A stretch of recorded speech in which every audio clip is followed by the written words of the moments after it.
Assalamu alaikum wa rahmatullahi ta'ala wa barakatuh. Alhamdulillahi wa sallallahu ala nabiyyihi wa mustafahu Muhammadin wa alihi wa sahbihi wa muqri'il Qur'ani ma'a muhibbihi, amma ba'd. Baada ya kumshukuru Allah na kumtakia ziada ya rahma kiongozi wa umma bwana Mtume Muhammad sallallahu alaihi wasallam, mbele yenu ni al-akh Muhammad Omar Samata, kama nilivyotambulishwa na MC wetu nafasi zangu. Napenda kuchukua nafasi hii kwanza kabisa kuwakaribisha ndugu zetu waandishi wa habari mliopo mbele yetu na wote ambao tuliwaalika kutoka taasisi na madrasa mbalimbali katika hafla hii fupi ya uzinduzi. Pia nipende kutambua uwepo wa shekhi wetu wa mkoa, Sheikh Walid Alhad Omari wa Kawambwa, shekhi wetu wa wilaya Ilala ambapo taasisi yetu ipo katika wilaya yake, Sheikh Adam Munyipingu, mlezi wetu aliyetufundisha kazi hizi. Leo hii tunasimama mbele yenu na kunadi mashindano haya, Sheikh Uthmani Ali Kaporo, rais wa tuzo ya kimataifa ya Qur'ani tukufu. Mwalimu wetu, mlezi wetu pia Sheikh Ali Bakari, mwenyekiti wa taasisi ya Ummul Mu'minin Aisha, naye yupo hapa. Mushriful Qur'ani Sheikh Said Matembe, na wote kamati yangu ninaye pale Bidachi, Mama Huseni, wamewakilisha wenzi yao. Nichukue nafasi hii sasa kuingia moja kwa moja katika kueleza maelezo mafupi ya kuhusiana na mashindano yetu. Kwa hakika Tanzania imepata bahati kubwa ya kuwa na taasisi nyingi zinazoandaa shughuli mbalimbali za mashindano makubwa ya Qur'ani, tofauti na nchi nyingi ambazo hutumia nguvu kubwa ya kuandaa shughuli moja tu ya mashindano ya Qur'ani. Hata hivyo, mashindano mengi ya Qur'ani yanayoandaliwa hapa nyumbani Tanzania huhusisha vijana wa kike na wa kiume. Lakini kwa makusudi kabisa, UMAIF, yani Ummul Mu'minin Aisha Foundation, kwa zaidi ya miaka 10 sasa imekuwa ikiandaa mashindano ya tofauti yanayohusisha kundi muhimu mno katika jamii, kundi la wanawake watu wazima. UMAIF imejikita katika falsafa ya kuwa Qur'ani ndiyo msingi wa elimu zote, na hivyo katika jitihada za kumuelimisha mwanamke, Qur'ani lazima iwe ndiyo kipaumbele cha kwanza kabla ya elimu nyingine. Ni wazi kuwa suala la kuhifadhisha Qur'ani limepewa kipaumbele cha kipekee na taasisi hii kwa kuwa ndiyo msingi mkuu wa elimu na maarifa. Alhamdulillah, UMAIF inamiliki kituo cha kuhifadhisha Qur'ani kwa watoto na kina mama. Bila shaka ni dhahiri kuwa katika kuwahifadhisha Qur'ani kina mama watu wazima, juhudi kubwa inahitajika kutokana na majukumu mazito na makubwa wanayokabiliana nayo, hali inayosababisha changamoto kubwa ya kushiriki kwao kikamilifu katika shughuli ya kuhifadhi Qur'ani sambamba na shughuli nyingine za kitaaluma kwa ujumla. Ili kuamsha hamasa kubwa zaidi katika jamii, UMAIF haikutosheka kuwa na kituo cha kuhifadhisha Qur'ani pekee, bali pia iliamua kwa makusudi kabisa kuasisi mashindano ya Qur'ani. Ndipo mnapo mwaka 2013 ilipoasisi mashindano haya makubwa, mazuri na ya aina yake. Mashindano ambayo yalianza ngazi ya chini kabisa, ngazi ya kata, na kupanda ngazi kutoka ngazi ya kata, mkoa, na hatimaye hivi sasa kufikia ngazi ya kitaifa. Mashindano ambayo yakishirikisha washiriki wenye umri wa kuanzia miaka 25 na kuendelea kutoka katika mikoa mbalimbali ya Tanzania bara na visiwani. Makundi ya mashindano haya mwaka huu ni kama ifuatavyo. Takuwa na juzuu 1, juzuu 3, juzuu 5, juzuu 7, juzuu 10, 15, 20, 25 pamoja na 30. Lakini pia kwa kipekee kabisa tutakuwa na kundi maalumu ambalo kundi hilo huhusisha akina mama waliokuwa zaidi ya miaka 70. Lakini pia tuna wale ambao ni walemavu wa macho ama walemavu wa viungo vingine, na wale wanaosoma kwa njia ya namba, yani tahqiqi tashjia. Hali kadhalika ni vyema ikafahamika kuwa UMAIF haikuasisi mashindano haya makubwa na ya kipekee hivi hivi tu, bali iliasisi mashindano haya kwa malengo maalum. Miongoni mwa malengo hayo, moja, kutafuta radhi za Allah subhanahu wa ta'ala; 2, kuwahamasisha wanawake wa Kiislamu kusoma na kuhifadhi Qur'ani; 3, kupandikiza maadili mema katika jamii kupitia mafundisho sahihi ya Qur'ani na mwenendo wa Bwana Mtume Muhammad sallallahu alayhi wasallam;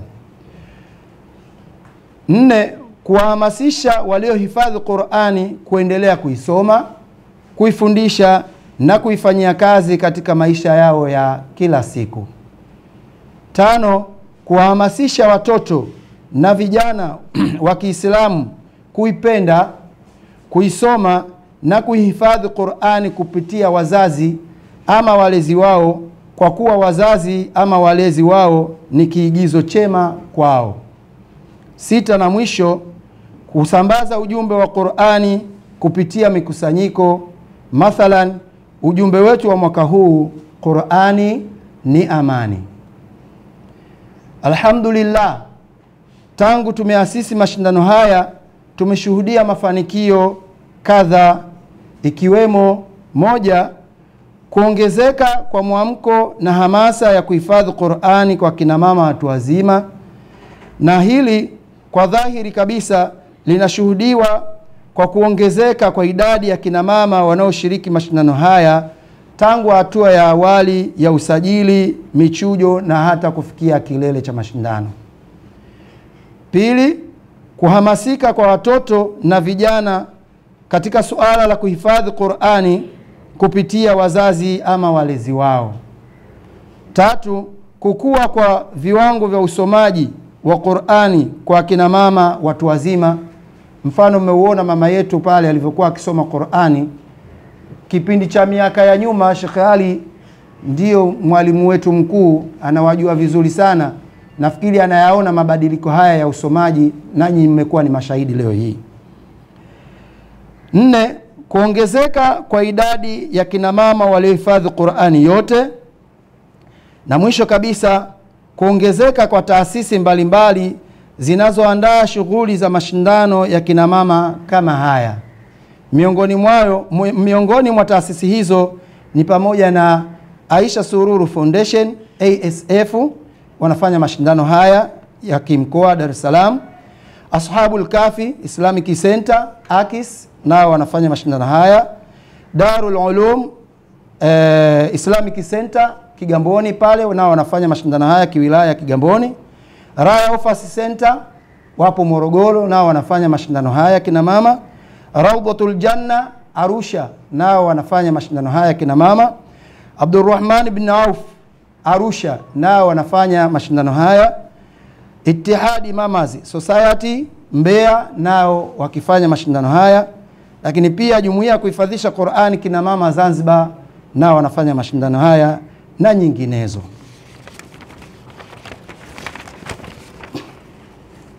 Bila shaka panapo mafanikio huwa hapakosagi changamoto.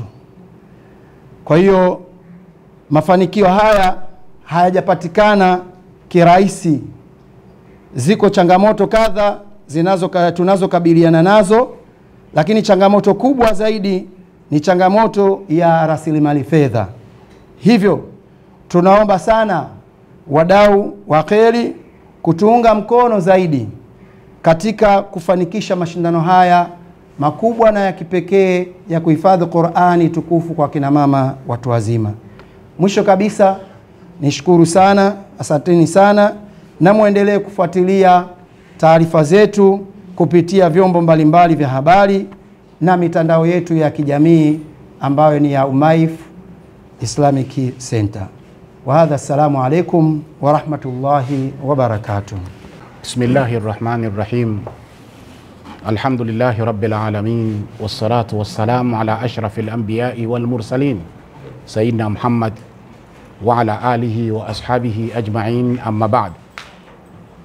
Mheshimiwa ndugu yangu mpenzi, shekhe wetu wa mkoa wa Dar es Salaam, Sheikh Walid Al-Hadi Omar, Mheshimiwa ndugu yangu shekhe wa wilaya ya Ilala, Shekhe Mwenyipingu, Mheshimiwa ndugu yangu Sheikh Ali Bakari, mwalimu mwandamizi mwanzilishi wa madrasa ya Ummul Mu'minina na taasisi yake ya Umaif, Mheshimiwa Sheikh Muhammad Samata, mratibu wa mashindano ya kina mama Tanzania, ndugu waandishi wa habari, Mheshimiwa Mushrif wa Qur'ani Tanzania kupitia taasisi ya jumuiya ya kuhifadhisha Qur'ani, ndugu waandishi wa habari, wanadarsa tofauti wa darsa za kuhifadhisha Qur'ani, kina mama, wageni wote waalikwa, ni waamkieni kwa maamkizi ya watu wa peponi. Assalamu alaikum wa rahmatullahi ta'ala wa barakatuh. Wa alaikum assalam. Kwa kweli sehemu kama hii hauwezi kukosa maneno ya kusema, lakini vile vile tusizidishe sana maneno, tuseme kidogo ili mambo yawe matamu insha Allah. Mimi kwa kweli nimegubikwa na furaha ya hali ya juu kabisa. Nimezingirwa na furaha katika moyo wangu, na muomba Mwenyezi Mungu azidishe furaha hii iwe ni yenye kuendelea. Furaha hii nikivuta hii historia ya haya majambo namna gani, jinsi yalivyoanza mpaka hapa tulipofikia. Qur'ani Tanzania imeingia muda mrefu sana. Mashekhe wetu wameingiza Qur'ani muda mrefu sana. Lakini hii tasnia ya tahfidhi katika Qur'ani katika nchi yetu imechelewa kidogo kuingia. Historia yake inaonyesha imeingia mara palipoanza markazi ya Al-Haramaini katika miaka ya 78, 75 chini ya Sheikh Mustafa Abbas Makbuli na taasisi yake Al-Haramaini. Mkongwe mwanzilishi na usobaji wa swala hili alikuwa Sheikh Ishaq Abdul Khair. Miaka ile yule ndio alianza kuweka jiwe la msingi hili, na alhamdulillah jiwe lake likapokewa na watu wengi wamepita. Kina almarhum Sheikh Zuberi Yahya walipita pale, na wengi mashekhe wengi walipita wakaanza pale, na hule ndio ulikuwa mwanzo mpaka tukaibuka sisi kuja kulishika hili jambo.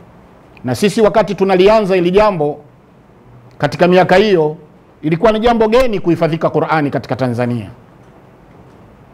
lakini Mwenyezi Mungu amelitia nuru na baraka. Leo hii tunadiriki kusema hakuna nchi ambayo iliyokuwa na harakati za Qur'ani katika kiwango cha hali ya juu kama Tanzania. Yani mashindano ni mengi mno. Tumejaribu kufanya utafiti katika Afrika Mashariki, Afrika hakuna. Na sisi tunabahatika kushiriki katika makongamano makubwa ya mashindano ya Qur'ani ya kidunia, hakuna. Tanzania tumeongoza. Ili jambo lazima tumshukuru Mwenyezi Mungu. Kuwa wewe ni miongoni mwa waanzilishi wa haya majambo, alafu kayaona jambo yanakuwa na wewe bado uko hai. Alhamdulillah. Tunashukuru Mwenyezi Mungu na tunazidi kuwapongeza vijana. Alhamdulillah, mwamko ni mzuri na huu mwamko unatakiwa uendelezwe. Qur'ani ndio kila kitu. Hii haifichiki. Qur'ani ukiiweka mbele na mambo mengine yote yatakuwa mbele. Qur'ani ukiiweka nyuma na wewe mwenyewe utakuwa nyuma. Kwa hiyo hizi juhudi ni juhudi za kupongezwa na kusifiwa. Umaif ikiongozwa na timu yake iliyokuwa imara kabisa, tunaiona namna gani jinsi inavyokuja na mwamko umekuwa mkubwa.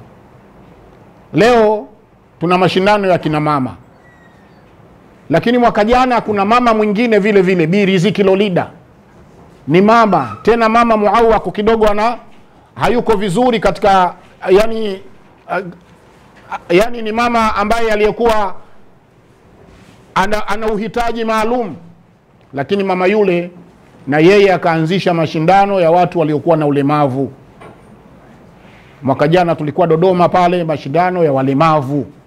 Haya yote ni mafanikio na haya yote ni mambo ya kuombewa Mungu ili Mwenyezi Mungu aweze kutupa baraka ambayo iliyokuwa iko nzuri zaidi. Nasaha yangu ni moja, ndugu zanguni. Tunasoma Qur'ani sana. Tunafanya mashindano ya Qur'ani sana. Hivi lengo letu ni nini? Hapa ndipo palipokuwa na kazi. Ndugu waandishi, tusaidiane katika swala hili. Mwamko uliokuwa umefika katika Tanzania hii, laiti kwa asilimia japo 50 tu ikawa Qur'ani imeingia katika nyoyo za Waislamu kwa asilimia 50, basi sisi tutaishi katika maisha dunia hii wallahi kama tuko peponi. Sasa hivi tunaipenda Qur'ani, tunaisoma Qur'ani, lakini matendo yetu ukija kuyafanyia tathmini hayaendani na Qur'ani yenyewe. Na Qur'ani imeshushwa isomwe kwanza, lakini ifanywe kazi. Dhalika alkitabu la raiba fihi hudan. Qur'ani ni mwongozo. Sasa ili hii Qur'ani iweze kuwa mwongozo kwa kina mama, kwa watoto wetu, kwa walemavu, kwa kila jinsia, kwa vijana, hili ndio lengo kubwa ambalo tunalokwenda nalo hivi sasa. Tujaribu kuhamasisha jamii washikamane na Qur'ani katika matendo yao ya kila siku. Jamii iishi Qur'ani katika maisha yao ya kila siku. Tukiishi Qur'ani katika mazingira ambayo yaliokuwa yako anayotaka Mwenyezi Mungu na Mtume, amani itatawala. Kwa sababu amani inatawala katika sehemu palipokuwa na tabia nzuri. Na Qur'ani kazi yake ni kuifanya tabia kuwa nzuri.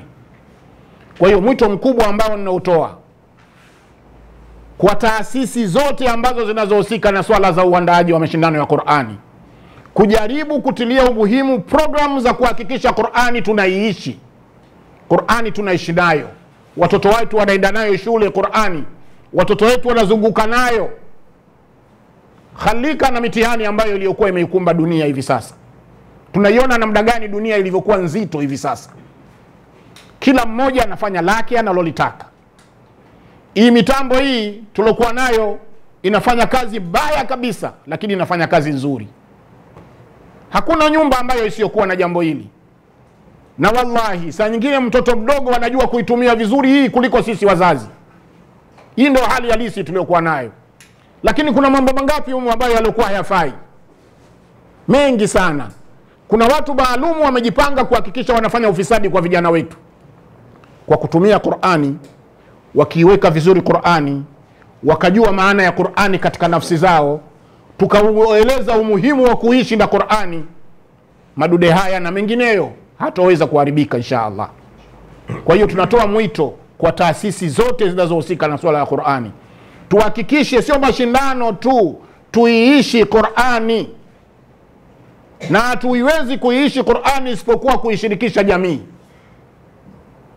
Leo tuna kina baba, tunatamani pawepo na mashindano ya watu wazima wa kiume. Tunatamani pawepo na mashindano ya watu wazima wa kiume. Wanaonisikia katika wadau wa Qur'ani, hebu tuanzishieni mashindano ya watu wazima wa kiume.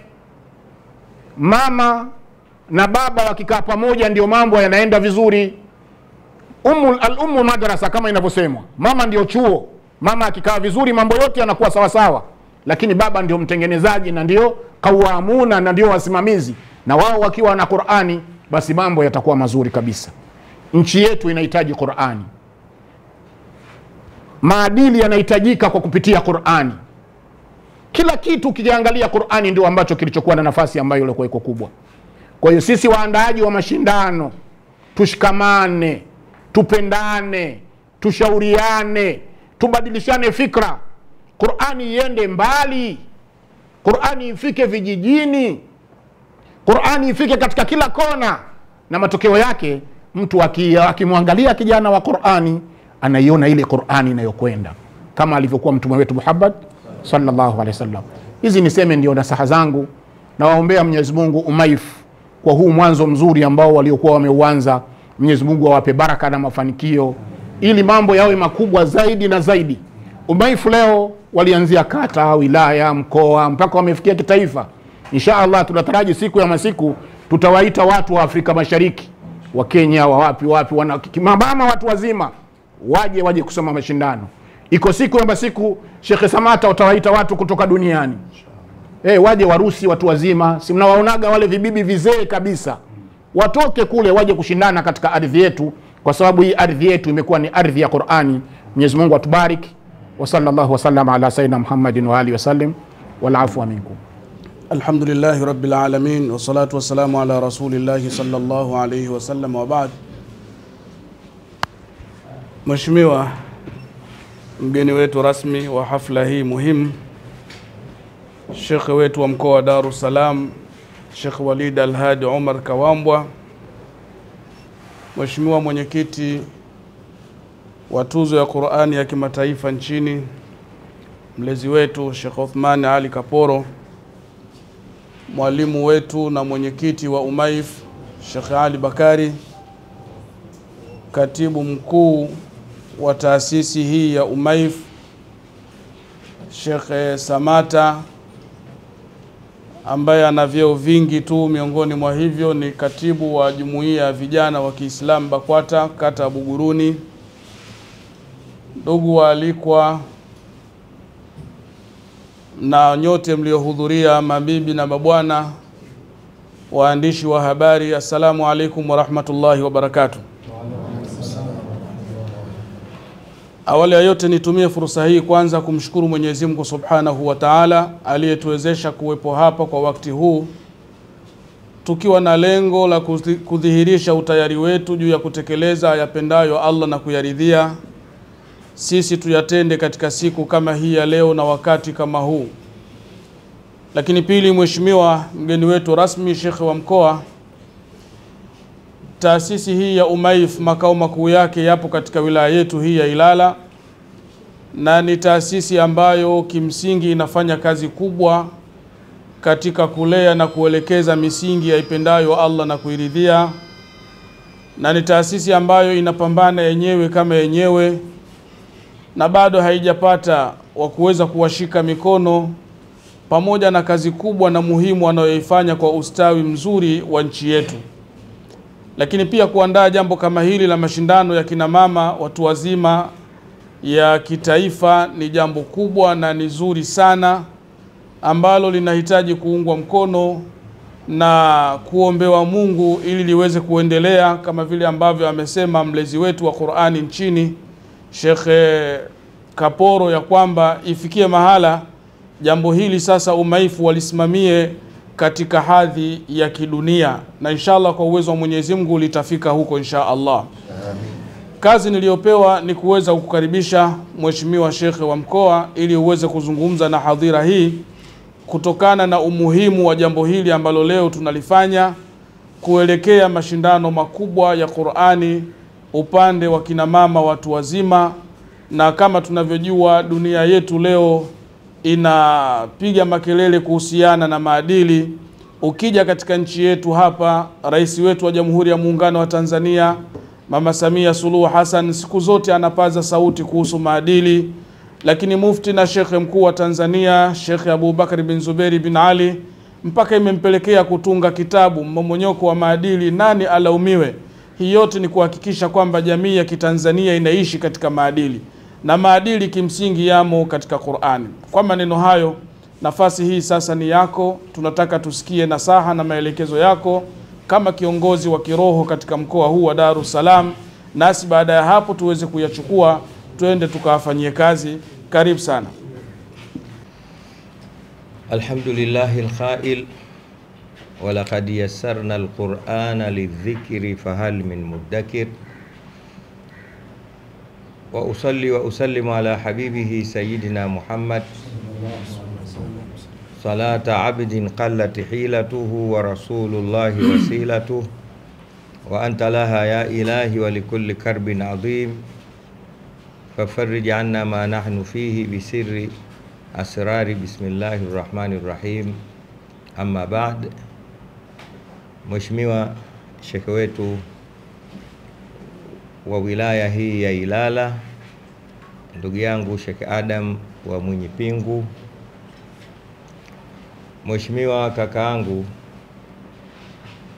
Raisi na mwenyekiti wa tuzo za kimataifa za kuhifadhi Qur'ani, mlezi wetu, kipenzi chetu,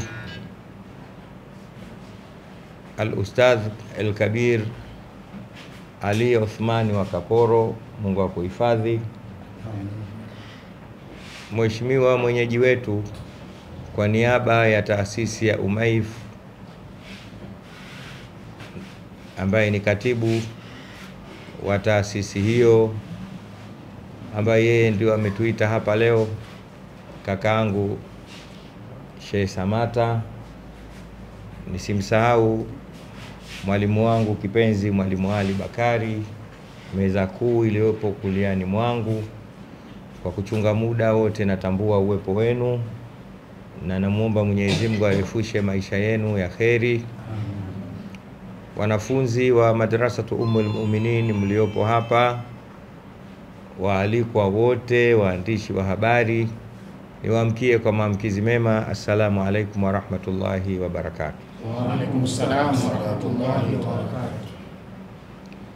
Baada ya hayo yaliyotangulia,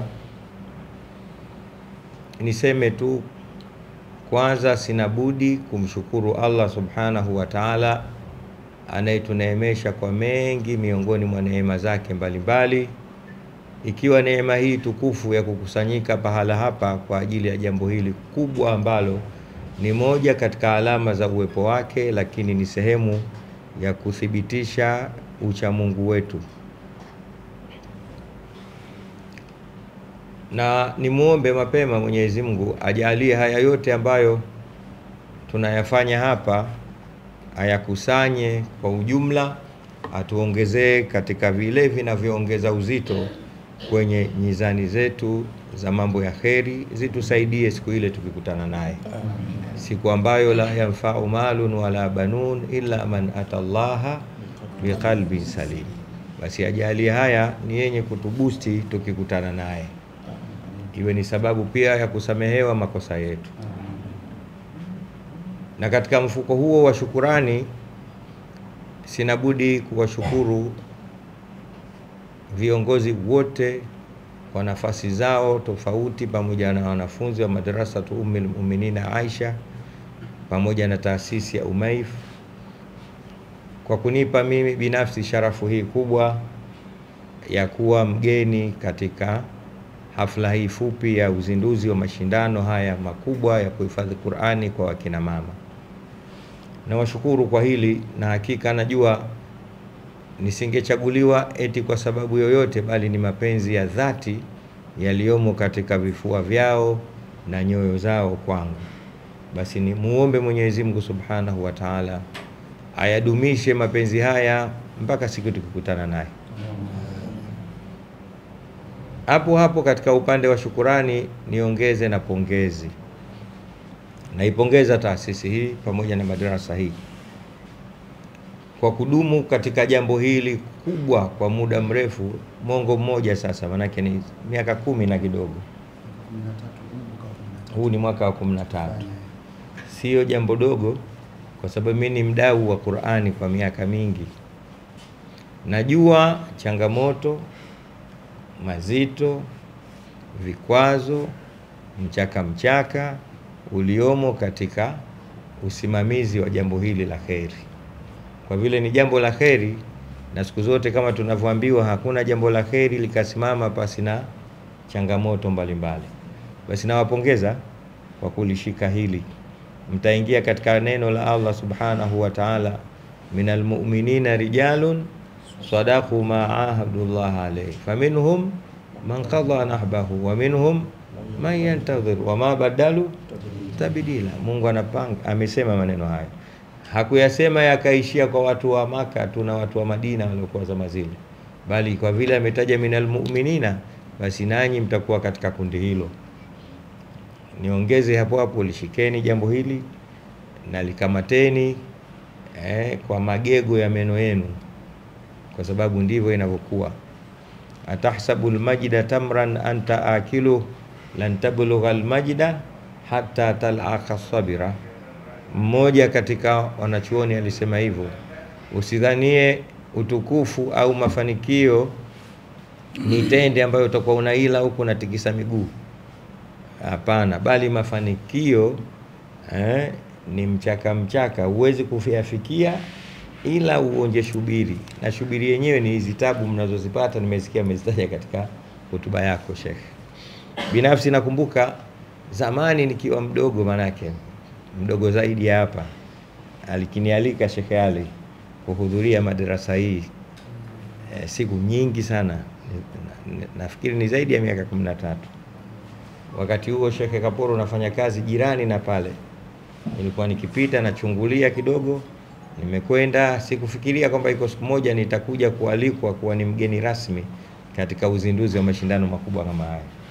Ni miaka mingi sana Sheikh. La, umesahau? Nakumbuka katika ile nyumba pale.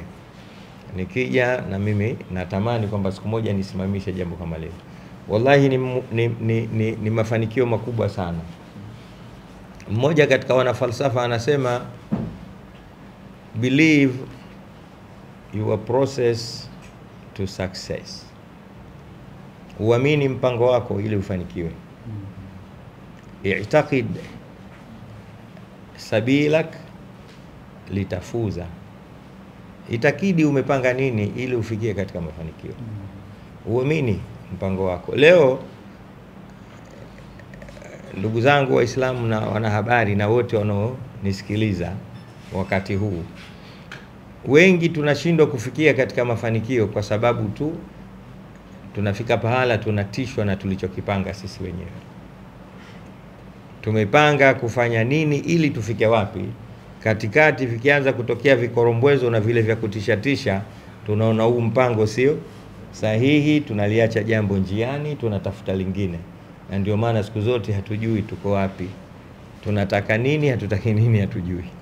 Mmoja anasema, tamanna almar'u fi sayfi shita wa idha jaa ashita ankara ma li hadha wala bidhaka radhiya qutila al-insanu ma akfara. Mtu wakati wa joto hutaka baridi na wakati wa baridi hutaka joto. Hajulikani anataka nini, hataki nini. Ndio akasema qutila al-insanu, amefeli mwanadamu kwa sababu ya kukanusha mipango yake. Mwenyezi Mungu awajalie kila la kheri.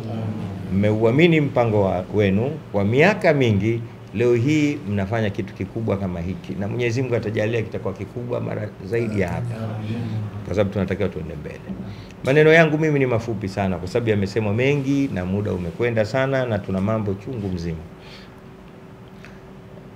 Nafurahishwa na mashindano haya ya kina mama. Kila mara mimi napokuta mambo kama haya hujipiga mfano mimi mwenyewe, Walidi Alhadi Omar Kawambwa. Nasema leo mimi nisingekuwa kwa nafasi hii isipokuwa mamangu Sheikh Athman. Unamjua Bi Kijakazi. Mamangu alipambana sana kwa sababu yeye alisoma Qur'ani na nilivyomuona mama yule akisomea hii Qur'ani, nimekumbuka lafudhi zake, niko mbele ya BK mimi ananifundisha Qur'ani. Wallahi niwaambie wanahabari, mama yule yupo hai mpaka leo na namuombea Mungu sana. Sometime huwa nikajitizama katika eneo na society nilozaliwa mimi namna ilivyokuwa, na nikachomoza mimi, basi simuoni yote isipokuwa namuona yule bibi. Aliwahi kuniambia siku moja, Walidi, kama utaki Qur'ani, sitaki kusema alichosema mbele, lakini alisema neno hili, alisema hilo neno, basi nikapambana na alichokuwa nacho. Niwaambie, nimekusikia Sheikh Uthmani hapo unasema zamani haikuwepo utaratibu wa kuhifadhi Qur'ani. Labda niongeze, haukuwepo utaratibu wa mashindano ya Qur'ani, lakini walikuwepo akina mama waliohifadhi Qur'ani. Minhunna Ummul Mu'minina Kijakazi, na aliifanyia kazi kweli. Ilifika pahala mimi sili isipokuwa nimsomee Qur'ani iliyohifadhi, tena kwa kituo. Wakati wa chai, watu wote pale chai watakunywa isipokuwa mimi na marehemu mdogo wangu ile, tusome Qur'ani kwanza ndo tunywe chai. Breakfast. Na kama mambo haya yanakwenda viral live, na fikiri naye anaangalia saizi huko, anatikisha kichwa hapo alipo. Ukifika wakati wa dina, hatuli chakula cha mchana hicho hicho cha kimaskini, sio chakula kweli kweli cha kimaskini, huenda ugali mtupu tu, lakini ungati ugali ule usipokuwa usumewa naziati. Na ikifika saa 12 magharibi, sisi ilikuwa tuoni nje, ni kipindi cha Qur'ani, yeye anaanza mpaka ikishafika Aisha ndo huja mumewe sasa Ustadh Alhadi Omar Kawambwa, naye ndo atusomeshe hizo sera, hadithi.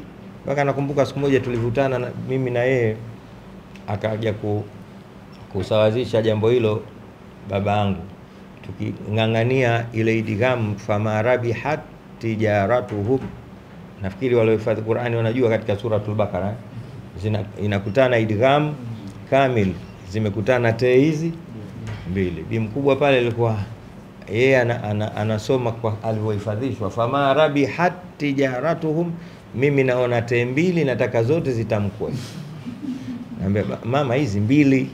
Anasema ndio mbili, lakini sema fama rabihat tijaratuhum. Kwa nini? Anasema hivyo hivyo mmenivyoambiwa hivyo hivyo.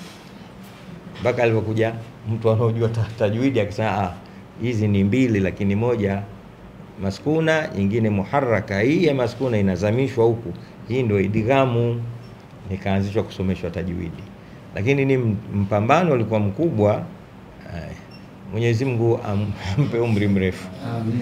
Kwa hiyo nafurahi sana nikiona mambo haya yanashikwa na akina mama. Wakina mama nyinyi ndio dunia hii. Al-ummu madrasa. Niwaambie mpana kujirudisha nyuma, Qur'ani ni moja katika vitabu vya miujiza. Miongoni mwa miujiza ya Qur'ani ni namba zilizomo ndani ya Qur'ani. Wakina mama mmetajwa mara 24 ndani ya Qur'ani, na wanaume mmetajwa mara 24 ndani ya Qur'ani. Maana yake nini? Hawa ni mtu mmoja tu, ni mtu mmoja. Na hata ukirudi katika historia nyuma, mwanamke ametoka katika ubavu wa nani? Kwa hiyo ni mtu mmoja tu. Sawa sana mimi kungoa ndevu yangu itakuwa bado mimi tu, au ndevu kitu kingine na mimi kitu kingine. Nacholenga hapa, msirudi nyuma, chukueni nafasi yenu, iongozeni dunia inayokwenda kuanguka. Sisi hatusemi tushashindwa, lakini tunaelekea kushindwa,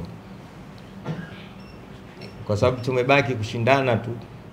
Leo hii kila unayemuona shekhe, basi amtafute shekhe mwenziwe ambomoe, ndo raha yake. Yani mtu kasoma miaka 50 huko, lakini akija mjini hapa na elimu yake amtafute Sheikh Kaporo, awe hana maana katika jamii, kwa vitu vidogo tu tafia na vitu ambavyo vipo. Ilmu haiko hivyo, wa fauka kulli dhi ilmi alim. Kwa hiyo mimi najua hiki, wewe unajua hiki, twende tutakutana mbele ya safari. lakini kila mmoja anataka abaki peke yake. Nibaki mie tu Walidi Dar es Salaam nzima hii. Sasa atakuwa alokosea kuumba Mungu basi. Na yasema haya kwa sababu najua anakwenda viral. Wakina mama sasa, nendeni mkashikamane, mtu overtake. Nendeni mfanye kazi yenu. Na ndivyo alivyofanya Mtume Muhammad sallallahu alayhi wasallam. Nenda kasome vitabu vya sera, Nisau haula rasul. Nisau haula rasul. Kaone kazi iliyofanywa na wanachuoni wa kina mama, wacha Mungu wa kina mama, mahufadhi wa kina mama, mahukamu wa kina mama, ulama wa kina Ummul Mu'minina Nafisa alikuwa anaitwa Nafisatul al-ilmi. Aliwahi kutokea mwanamke mmoja anaitwa Nafisatu al-ilmi katika kizazi cha Mtume sallallahu alaihi wasallam. Miongoni mwa miujiza mama huyu au karama zake, siku alivyokufa Imam Shafi, yeye alitokea mbele akasema, mkimaliza kumuosha Imam Shafi na mkamswalia, nipitisheni hapa na mimi nimswalie. Wakamuuliza, kwa nini yeye tu na wamekufa watu wengi hapa Masri hujaomba hilo? Akasema naam, kwa sababu huyo Imam Shafi kidogo alikuwa anabahatisha kutawadha. Angalau alikuwa anaonja, hajafikia kiwango cha kutawadha ule udhu unaotakiwa, lakini angalau. Jamani, anazungumzwa Imam Shafi na anasema maneno hayo mwanamke. Hii ni kuonyesha nini? Ulimwengu wenu wa kielimu ni mkubwa sana. Nendeni mkaifanyie jambo hili, kalisimamieni, alafu msimame. Nachoshukuru katika zama ambazo Mwenyezi Mungu amejalia mimi kama kiongozi wa kiroho katika Dar es Salaam, yanatokea mambo kama haya na yanazidi. Nayaombea Mungu sana. Bila hakika maneno ni mengi, zangu mimi ni shukurani, lakini pia ni pongezi na hamasa kwenu. Umefika wakati wa kuyazindua mashindano haya, na niseme sasa leo tarehe 1 mwezi wa 5 mwaka 2025 nimeyazindua mashindano ya kuhifadhi wakina mama chini ya Madrasatu Ummul Mu'minina Aisha kwa taasisi ya Takbir.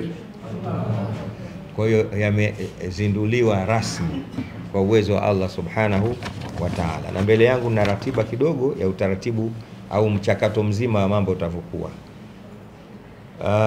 Leo tumeyazindua, lakini kuna mwanzo wa usajili. Watu wajisajili, wajitokeze kuanzia hii leo mpaka tarehe 25 ya mwezi huu. Huo wote ni muhula au muda wa watu kujisajili. Popote anapofika matangazo haya, basi watu waambizane zaidi ili waje kujisajili. Na mchujo mwanzo itakuwa ni tarehe 1 mwezi wa 6 2025. Tutaendelea na mchujo mpaka tarehe 22 mwezi huo huo wa 6 mwaka huu 2025. Baada ya hapo sasa tutaingia katika fainali, na fainali itakuwa ni tarehe 29 ya mwezi wa 6 2025, mahali katika wilaya yetu hii ya Ilala. Sheikh Adam Mwenyepingu bado dodo linakuangukia, maeneo ya Posta Mpya, ukumbi wa Julius Mwalimu Nyerere maarufu sana. Tunafanya matukio yetu mengi pale, na mgeni rasmi tunamtarajia atakuwa bibi yetu wengine, mama yetu Bi Siti Mwinyi, ambaye mke wa hayati mzee Ali Hassan Mwinyi, Mwenyezi Mungu amrahamu. Nyote mnakaribishwa na mashindano yamezinduliwa rasmi. Takbir. Allahu Akbar. Assalamu alaykum wa rahmatullahi wa barakatuh. Wa alaykum salam.